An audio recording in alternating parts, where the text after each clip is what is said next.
नमस्कार सभी को। मैं मलखान सिंह पीजीटी कॉमर्स। आज के वीडियो सेशन में आप सभी का स्वागत है। आज के इस वीडियो सेशन में हम पढ़ेंगे फ्यूल के द्वारा प्रतिपादित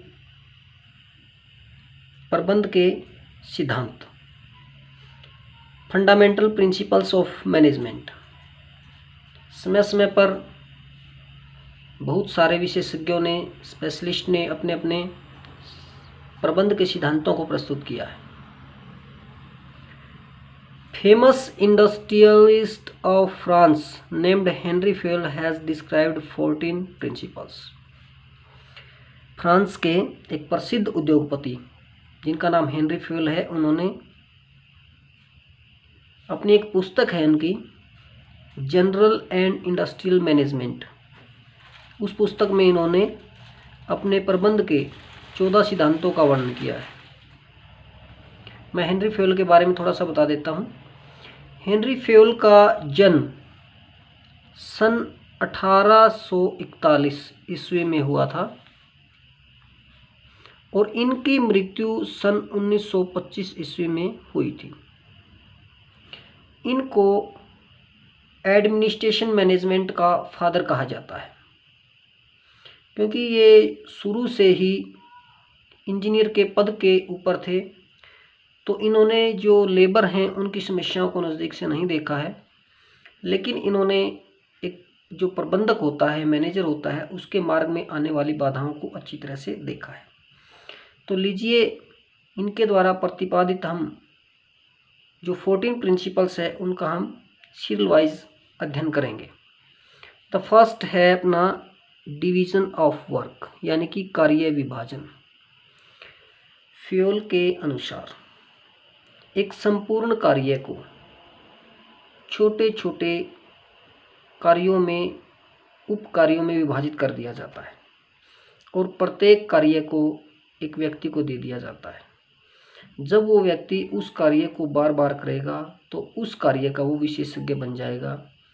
इस तरह से हमें स्पेशलाइजेशन के परिणाम या लाभ हमको प्राप्त होते हैं। एक तो इससे काम जल्दी हो जाता है। एक व्यक्ति को बार बार अनेक प्रकार के काम नहीं करने पड़ते हैं। उदाहरण के लिए मान लीजिए, एक संस्था के अंदर 5 कर्मचारी हैं, उनको 100 मेज़ बनानी है। तो इसके 2 तरीके हो सकते हैं। एक कार्य तो ये हो सकता है कि प्रत्येक आदमी को 20-20 मेज़ बनाने के लिए दे दी जाए। तो इससे एक आदमी को बहुत सारे काम करने पड़ेंगे। कभी वो उनके माप की लकड़ियां काटेगा, ढांचा बनाएगा, उनके ऊपर जो ऊपर का फ्रेम है वो लगाएगा, उसके बाद उनको पॉलिश करेगा, उनका फर्निशिंग करेगा। बहुत सारे काम एक आदमी को करने पड़ेंगे। लेकिन अगर काम इस तरह से डिवाइड कर दिया जाए कि एक आदमी को माप करके लकड़ियां काटने का काम दे दिया जाए, दूसरे को फ्रेम बनाने के लिए बोला जाए, तीसरे को ऊपर का जो फट्टा होता है वो लगाने के लिए बोला जाए, चौथे को पॉलिश करने के लिए बोला जाए और पांचवें को फिनिशिंग करने के लिए बोला जाए, यानी कि उसकी साफ़ सफाई के लिए बोला जाए। तो इस तरह से सभी अपने अपने काम को अगर बार बार करते रहेंगे तो उनके अंदर सुधार भी आएगा और काम को तेज़ गति से भी करेंगे। इस प्रकार से डिवीज़न ऑफ वर्क से स्पेशलाइजेशन के लाभ प्राप्त किए जा सकते हैं। दूसरा है हमारा अथॉरिटी एंड रिस्पॉन्सिबिलिटी, अधिकार एवं उत्तरदायित्व। अधिकार का अर्थ होता है किसी काम को सौंपने के लिए आवश्यक अधिकार प्रदान करना या निर्णय लेने की उनको छूट देना। और रिस्पॉन्सिबिलिटी का मतलब होता है दिए गए कार्य को समय पर पूरा करना। फ्यूल ने कहा है कि अधिकार और उत्तरदायित्व साथ साथ चलते हैं। हम किसी भी आदमी का उत्तरदायित्व तब तक निश्चित नहीं कर सकते जब तक कि उस काम को करने के लिए उसे आवश्यक अधिकार नहीं दे दिए जाते। तो इसलिए ये कहा गया है कि अगर हम किसी आदमी से कोई काम करवाना चाहते हैं तो उस आदमी को वो कार्य करने के लिए आवश्यक अधिकार भी सौंप दिए जाने चाहिए। तीसरा है हमारा अनुशासन। अनुशासन का अभिप्राय है आज्ञाकारिता, ओबीडियंस, दिए गए निर्देशों का पालन करना, दिए गए नियमों का पालन करना। एक प्रबंधक अपनी संस्था के अंदर डिसिप्लिन को करवाने के लिए बाध्य होता है। अगर वो अपने संस्था के उद्देश्यों को प्राप्त करना चाहता है तो उसे अनुशासन जरूर रखना होगा। अनुशासन रखने के लिए वो आवश्यक नियम बना सकता है, नियमों की स्पष्ट व्याख्या कर सकता है, नियमों का पालन न किए जाने पर दंड की व्यवस्था कर सकता है। तो इस प्रकार से अनुशासन एक संस्था के उद्देश्यों को प्राप्त करने के लिए बहुत ही जरूरी होता है। इसके बाद आ जाता है हमारा यूनिटी ऑफ कमांड, आदेश की एकता। इस सिद्धांत के अनुसार एक व्यक्ति को एक समय पर एक ही अधिकारी से आदेश मिलना चाहिए। यदि एक कर्मचारी को आदेश देने वाले व्यक्ति अनेक हो जाएंगे या एक से अधिक हो जाएंगे तो वह नहीं समझ पाएगा कि किस आदमी के काम को पहले करना है और किस अधिकारी के काम को बाद में करना है। इस तरह से कर्मचारी की कुशलता बढ़ने की अपेक्षा घट जाएगी। तो इस प्रकार एक कर्मचारी अधिक कुशल होगा जिसका केवल एक ही अधिकारी है, बजाय उसकी जिसके 2 अधिकारी हैं। इसके बाद आ जाता है हमारा यूनिटी ऑफ डायरेक्शन, निर्देश की एकता। निर्देश की एकता का अर्थ है ऐसी सभी क्रियाएं जिनका समान उद्देश्य है, वो सभी क्रियाएं एक ही योजना के अंतर्गत और एक ही अधिकारी के द्वारा पूरी की जानी चाहिए। यानी कि the activities which have the same objective should be done under one head and under the same plan. कई बार बच्चों को आदेश की एकता और निर्देश की एकता में कन्फ्यूजन हो जाता है, तो मैं यहाँ पर ये स्पष्ट कर देना चाहता हूँ कि आदेश की एकता और निर्देश की एकता में काफ़ी अंतर होता है। देखिए, आदेश की एकता में ये होता है कि एक समय के ऊपर एक कर्मचारी को केवल एक ही अधिकारी से आदेश मिलना चाहिए। और निर्देश की एकता में क्या होता है, समान उद्देश्य वाली सभी क्रियाएं एक ही अधिकारी और एक ही योजना के अंतर्गत पूरी की जानी चाहिए। जो आदेश की एकता है इसका मुख्य उद्देश्य होता है कर्मचारी की कार्यकुशलता को बढ़ाना, और इसका जो मुख्य उद्देश्य होता है कि काम की दोहराई को रोकना। यानी कि अगर मान लो ऐसी क्रियाएं जिनका सेम उद्देश्य है, अगर वो एक ही हेड के अंतर्गत पूरी नहीं हो रही तो यानी कि काम को डबल किया जा सकता है, यानी कि काम 2 बार हो सकता है। इसलिए दोहराव को रोकना निर्देश की एकता का मुख्य उद्देश्य है। नंबर 6 पे है हमारा priority to general interest over individual interest, व्यक्तिगत हित के स्थान पर सामान्य हित को प्राथमिकता देना। इस सिद्धांत के अनुसार किसी भी प्रबंधक या किसी भी कर्मचारी को संस्था के हित पर अधिक ध्यान देना चाहिए। यदि कोई भी ऐसा कार्य है जिससे एक संस्था के एक व्यक्ति को लाभ हो रहा है लेकिन संस्था के अनेक व्यक्तियों को हानि हो रही है या उनका अहित हो रहा है, तो हमें वहाँ पर जो सभी कर्मचारी हैं उनके हितों का ध्यान रखना चाहिए। उदाहरण के लिए मान लीजिए कच्चा माल खरीदना है, मैनेजर है, मैनेजर का एक रिश्तेदार कच्चे माल को दे रहा है, रॉ मटेरियल बेच रहा है। एक रॉ मटेरियल मैनेजर को रॉ मटेरियल खरीदना है, वो मार्केट से न खरीद कर, मान लीजिए मार्केट में 4 रुपये पर यूनिट के हिसाब से मिल रहा है, वो मार्केट से 4 रुपये पर यूनिट न खरीद करके अपने रिश्तेदार से 5 रुपये पर यूनिट खरीद रहा है, क्योंकि वो मैनेजर वहाँ पर ये चाह रहा है कि उसके रिश्तेदार का फ़ायदा हो जाए, तो यहाँ पर ये संस्था के हित के विरुद्ध है, यानी कि ये व्यक्तिगत हित है उसका। तो यहाँ पर ये संस्था का अहित है। तो इस तरह की जो मैनेजर की जो थ्योरी होती है, सिद्धांत होता है, उसको उसने यहाँ पर छोड़ देना चाहिए। एक मैनेजर स्वयं अपने आप को इस बारे में पहल करके आगे लाना चाहिए, यानी कि उसे सभी संस्था के व्यक्तियों के हित का ध्यान रखना चाहिए, अपने व्यक्तिगत अक्षणिक लाभ को छोड़ देना चाहिए।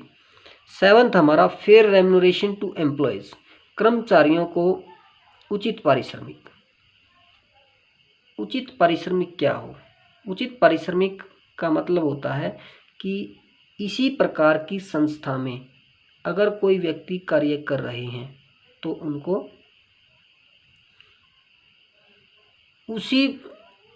उन्हीं कर्मचारियों के बराबर जो इसी प्रकार के संस्थाओं में काम कर रहे हैं, उसी प्रकार से वेतन दिया जाना चाहिए। काम के उनके घंटे निश्चित होने चाहिए, उनको उनके योग्यता के अनुसार वेतन होना चाहिए। मतलब कर्मचारियों का इतना वेतन तो होना ही चाहिए कि वो अपने दिन प्रतिदिन की आवश्यकताओं को पूरा कर सकें, थोड़ा बहुत सेविंग कर सकें। फिर रेम्युनरेशन का मतलब यही होता है कि अगर मान लो दो कर्मचारी समान रूप से कार्य कर रहे हैं तो दोनों को समान रूप से ही वेतन देना चाहिए। ये होता है फेयर रेम्युनरेशन टू एम्प्लॉयज, यानी कि उनको उनकी आवश्यकता के अनुरूप वेतन देना, उनकी योग्यता के अनुरूप वेतन देना, जिससे कि वो अपने काम को और अधिक उत्साह के साथ कर सकें। पॉइंट नंबर 8 है हमारा इफेक्टिव डिसेंट्रलाइजेशन, प्रभावपूर्ण केंद्रीकरण। मैं आपको सेंट्रलाइजेशन एंड डिसेंट्रलाइजेशन के बारे में बता रहा हूँ। Centralization and decentralization. सेंट्रलाइजेशन का मतलब होता है कि हर एक वो कदम जो अपने अधीनस्थों का मतलब क्या होता है? सुबॉर्डिनेट्स, जो अपने अधीनस्थों की भूमिका को कम करता है, वो होता है सेंट्रलाइजेशन। यानी कि जब अधिकारों का फैलाव न किया जाए, यानी कि जब बहुत सारे अधिकार प्रबंधक अपने पास रख लेता है। और डिसेंट्रलाइजेशन क्या होता है? प्रत्येक वो कदम जिसमें एक प्रबंधक अपने अधिकारों को अपने अधीनस्थों में डिस्ट्रीब्यूट कर देता है, यानी कि अपने कुछ मेन अधिकार हैं वो अपने पास रख लेता है और उनमें से जो कम महत्वपूर्ण अधिकार हैं वो अपने अधीनस्थों में डिवाइड कर देता है। यानी तो एक प्रबंधक को इफेक्टिव डिसेंट्रलाइजेशन करना चाहिए, यानी कि जो बहुत ही महत्वपूर्ण अधिकार हैं वो तो एक प्रबंधक, एक मैनेजर को अपने पास रख लेने चाहिए, और जो कम महत्वपूर्ण हैं वो अपने अधीनस्थों को सौंप देने चाहिए, अपने अधीनस्थों में डिवाइड कर देना चाहिए। तो कितना केंद्रीकरण करना है, कितना विकेंद्रीकरण करना है, ये एक मैनेजर की सूझबूझ और उसके अनुभव के ऊपर आधारित होता है। इसलिए एक प्रबंधक को चाहिए कि वो अपने प्रभावपूर्ण तरीके से विकेंद्रीकरण या केंद्रीकरण करे।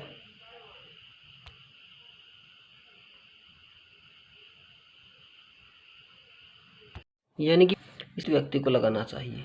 और इसी प्रकार से एक ऑर्डर फ्यूल ने कहा है कि everything in its proper place and A proper place for everything, यानी कि उसके कहने का अर्थ ये है कि हर एक वस्तु के लिए एक उचित स्थान होना चाहिए और हर वस्तु अपने उचित स्थान के ऊपर होनी चाहिए।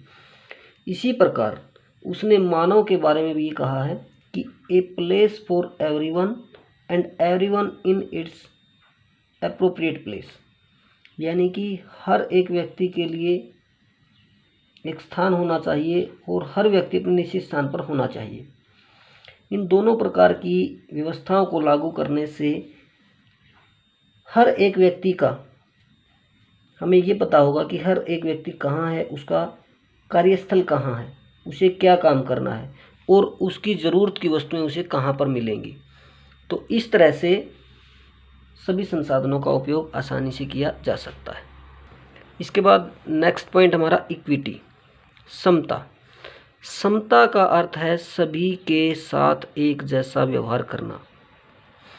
फेयोल ने ये कहा है कि किसी भी व्यक्ति को, किसी भी प्रबंधक को अपने सभी कर्मचारियों के साथ एक जैसा व्यवहार करना चाहिए। उसे किसी रंग, भेद, नीति आदि का ध्यान न रखकर इक्विटी का व्यवहार करना चाहिए। मान लीजिए एक संस्था के अंदर एक आदमी अधिक काम कर रहा है, समय पर काम कर रहा है, एक दूसरा आदमी कामचोर प्रकृति का है, तो यहाँ पर ये कहा गया है कि दोनों के साथ समान व्यवहार नहीं होना चाहिए। क्योंकि अगर मान लो दोनों के साथ समान व्यवहार होता है तो वहाँ पर इक्विटी उल्लंघन होता है, यानी कि समता का उल्लंघन होता है। तो स्पष्ट रूप से जो दूसरा व्यक्ति कामचोर प्रकृति का, उसके साथ बहुत ही सख्त रवैया अपनाया जाना चाहिए। इसके साथ साथ जो डिफरेंशियल वेजेस सिस्टम है, यानी कि विभेदात्मक मजदूरी पद्धति, यानी कि काम के बदले जो आदमी अधिक काम करता है उसको ऊंची दर से और जो आदमी कम काम करता है उसको नीची दर से मजदूरी दी जानी चाहिए। ये भी इक्विटी के अंदर ही आता है। इसके बाद हमारा आ जाता है stability in the tenure of personal, कर्मचारियों के कार्यकाल में स्थायित्व। प्रत्येक प्रबंधक को ये सुनिश्चित कर लेना चाहिए कि कर्मचारियों का जो टर्न ओवर रेशो है, यानी कि कर्मचारियों की जो अदला बदली है, उसमें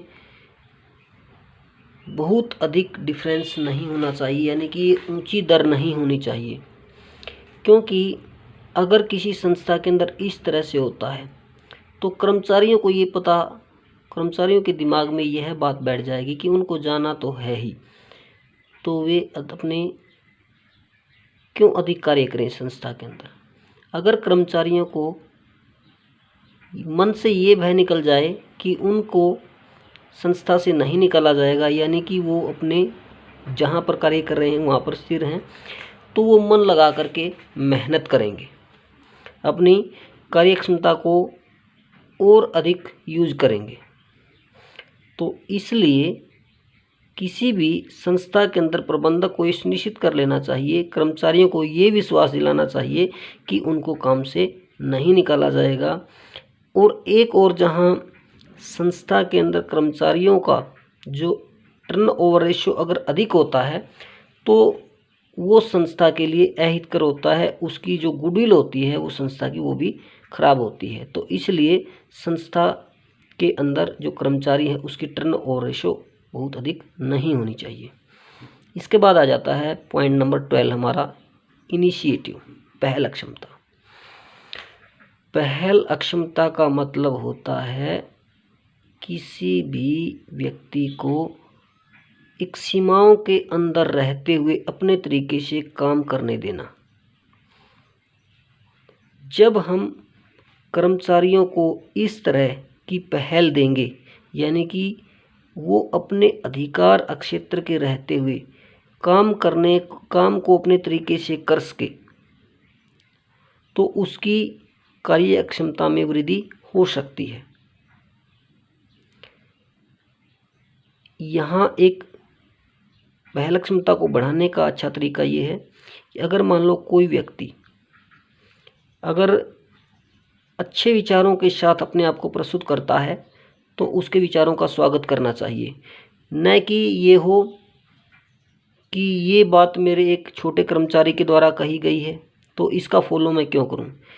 तो इस कर्मचारियों की पहल अक्षमता को बढ़ाने के लिए जो अपने प्रबंधक हैं उनको अपनी मिथ्या जो प्रतिष्ठा होती है, यानी कि जो दिखावे वाली प्रतिष्ठा जो होती है, उसको भी त्याग देना चाहिए। अगर उसके विचारों का स्वागत होता है, हो सकता है कोई अच्छी बात बता दे वो, और हम उसके विचारों का अगर हम स्वागत करते हैं तो आगे अपने आप को वो और भी अच्छे विचारों के साथ प्रस्तुत करेगा। इसके बाद जो पॉइंट नंबर 13 आता है हमारा स्केलर चेन, बहुत ही इंपॉर्टेंट है स्केलर चेन। स्केलर चेन का मतलब होता है कि जो सूचनाएं हैं वो एक निश्चित मार्ग से होकर के उच्च अधिकारियों से निम्न अधिकारियों तक पहुँचे या निम्न अधिकारियों से उच्च अधिकारियों तक पहुँचे।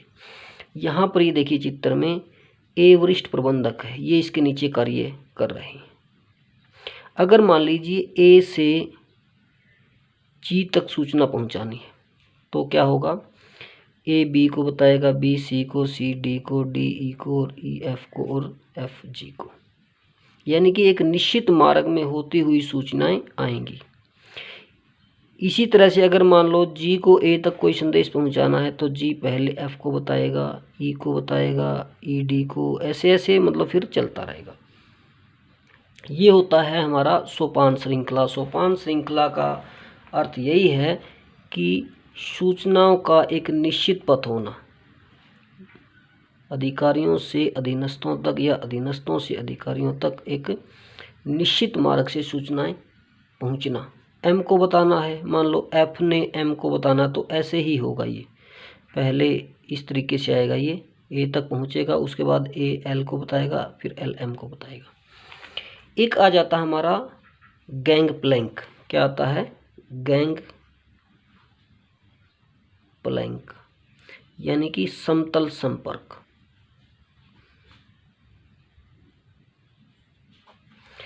अगर मान लो एफ को पी से संपर्क करना है और सिचुएशन ऐसी है कि समय बहुत ही कम है, तो ऐसी स्थिति में एफ पी से संपर्क स्थापित कर सकता है, लेकिन इसके लिए इन दोनों को, एफ को ई से अनुमति लेनी पड़ेगी और पी को ओ से अनुमति लेनी पड़ेगी। यदि इनको आपस में इनसे अनुमति मिल जाती तो ये आपस में और क्या बात ये करेंगे आपस में, उसका ब्यौरा भी इनको देना पड़ेगा। तब अगर मान लो इसको इससे सहमति मिल जाती है, इसको इससे ओ से सहमति मिल जाती, तो ये आपस में बातचीत कर सकते हैं, यानी कि आपस में संपर्क स्थापित कर सकते हैं।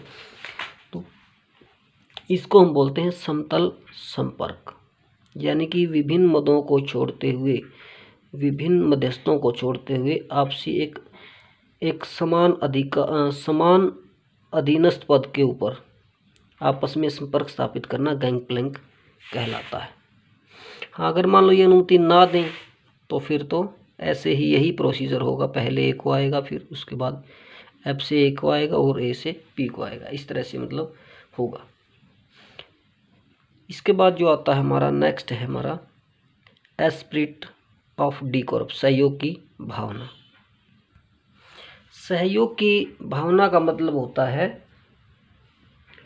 कि संगठन के अंदर, यानी कि ऑर्गेनाइजेशन के अंदर जितने भी व्यक्ति कार्य कर रहे हैं उनके बीच में कोऑर्डिनेशन बनाना और टीम भावना से काम करने के लिए उनको प्रेरित करना है। यानी कि सहयोग की भावना का मतलब होता है समूह के प्रति समर्पण करना और वफादारी से काम करना, ताकि संस्था के व्यक्तियों के बीच में मधुर संबंध, हार्मनी रिलेशनशिप्स एस्टेब्लिश हो सके। तो प्रत्येक प्रबंधक को लगातार ये प्रयास करते रहना चाहिए कि सभी कर्मचारियों के अंदर सहयोग की भावना बनी रहे। तो इसके लिए कर्मचारी प्रबंधक को चाहिए कि जो फूट डालो और राज करो, यानी कि डिवाइड एंड रूल की नीति को छोड़ देना चाहिए। लिखित स्पष्टीकरण की मांग कई बार जरूरी नहीं होती है, तो उस बुराई से भी स्वयं प्रबंधक को अपने आप को बचाना चाहिए। और छोटी छोटी जो बुराइयां होती हैं, छोटी छोटी जो बातें होती हैं, वो आपसी मनमुटाव को और अधिक बढ़ा देती हैं, तो उनका भी मतलब एक बहुत ही सहजपूर्ण तरीके से उनका समाधान करना चाहिए। तो एक अधिकारी, एक प्रबंधक स्वयं अपने आप को इन बुराइयों से बचाते हुए सहयोग की भावना को विकसित कर सकता है। तो ये फेयोल के हमारे 14 के 14 सिद्धांत जो 14 प्रिंसिपल्स हैं ये कंप्लीट हैं। तो लास्ट में फेयोल ने एक बात कही है कि जो प्रबंध के सिद्धांत हैं इनमें कुछ भी निश्चित नहीं कहा जा सकता है, क्योंकि ये ह्यूमन से रिलेटेड होते हैं, मानव से संबंधित होते हैं। इन सिद्धांतों को कितना और कहाँ पर लागू करना है यानी कि ज़रूरी नहीं है कि सभी की सभी सिद्धांतों को लागू करें, पूरी की पूरी मात्रा में लागू करें, सभी जगहों पर लागू करें, ये आवश्यक नहीं है। यानी कि इन सिद्धांतों को कितना और कहाँ पर लागू करना है, यह मैनेजर के विवेक के ऊपर, योग्यता के ऊपर, उसके एक्सपीरियंस के ऊपर डिपेंड करता है। तो आशा करता हूँ कि ये जो फ्यूल्स के मैनेजमेंट हैं ये आपको अच्छी तरह से समझ में आ गए होंगे। Thank you and have a nice day.